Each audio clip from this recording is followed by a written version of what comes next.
Nous sommes encore dans la période de Shovavim, cette période qui est la meilleure période durant l'année pour réparer tous les péchés au niveau sexuel. Ça s'adresse et aux hommes et aux femmes. Les hommes, attention au regard, c'est ça qui alimente les pensées, et après le corps, etc. Les femmes, s'habiller en pudeur, c'est pas facile, mais c'est une bataille, chaque centimètre supplémentaire, en haut, en bas.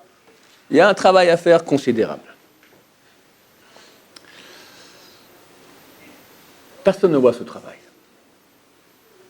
On n'a pas voir à Kodesh, personne ne voit sur la tête du prochain combien de batailles il a, quels sont les efforts qu'il fait, les échecs, et les remontées, et la tchouva. Mais Hachem voit. Hachem voit tout. Et il faut savoir que tout ce qui est secret a toujours beaucoup plus d'impact que ce qui est ostensible et que les gens peuvent voir. On a une très belle histoire dans le Talmud, très très bachot, je crois que c'est page 5, 6 ou 7. Rabbi Lazare est tombé malade. Elle est très pauvre. Et Rabbi Yochanan, qui est la grande génération, est allé dans sa maison. Et il voit, il fait sombre. Il dit, mais qu'est-ce que tu fais là ici? Alors, Rabbi Lazare lui dit, on voit que tu ne vas pas souvent voir la condition des pauvres de ton peuple. Rabbi Yochanan a dévoilé son bras, et il y a une lumière qui s'est, comme une lampe, son bras a illuminé toute la chambre dans laquelle était Rabbi Lazare. Il lui a serré la main, et là, sorti comme ça, et il a guéri. On me pose la question. Rabbi Yochanan, c'est écrit qu'il était extrêmement beau.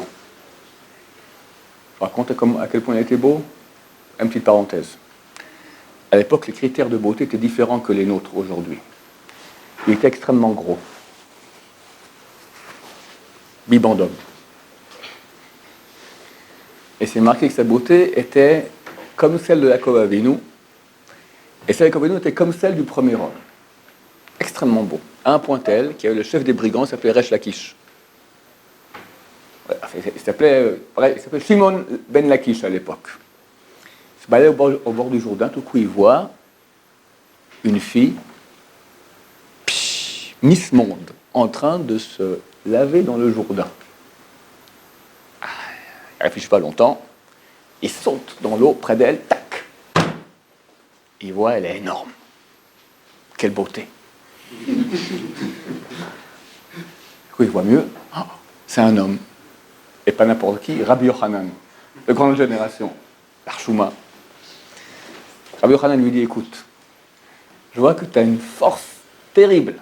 Fais tchouva, je te donne ma sœur. Elle est encore plus grosse que moi. Là, chacun dit, quoi, c'est pas possible, il y a plus gros que toi.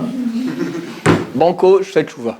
Il a fait tchouva, est devenu le compagnon de Rabbi Yochanan. Sans la Gemara, Rabbi Yochanan, Resh Lakish, les deux, en bagarre, en discussion, est devenu un des plus grands sages du Talmud, Resh Lakish. Ferme la parenthèse. Rabbi Yochanan était extrêmement beau. Tout le monde pose la question, pourquoi il a dévoilé son bras? Qu'est-ce qui est plus bras? Qu'est-ce qui est plus beau?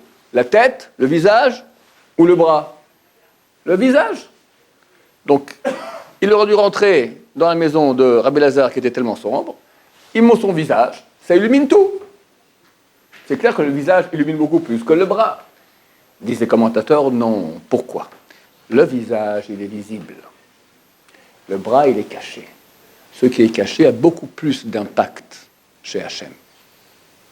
Toutes les choses qui ont valeur sont cachées. Les choses qui sont visibles n'ont presque plus de valeur. Elles ont une valeur, mais beaucoup moindre. Donc il faut savoir que notre tchouva à nous, qui est caché, et Dieu seul sait à quel point c'est dur, et on se lève, et on retombe, on se lève, et on retombe, combien Hachem y voit ça.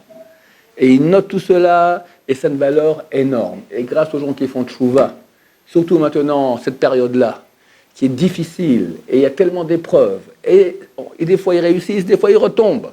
Et malgré tout, ils se retombent, ils se relèvent de nouveau. Tout cela en cachette, c'est une valeur énorme qui amène une lumière énorme dans le monde entier. Et que Dieu nous aide à amener beaucoup de lumière dans le monde. Amen, Ken Yeratzon.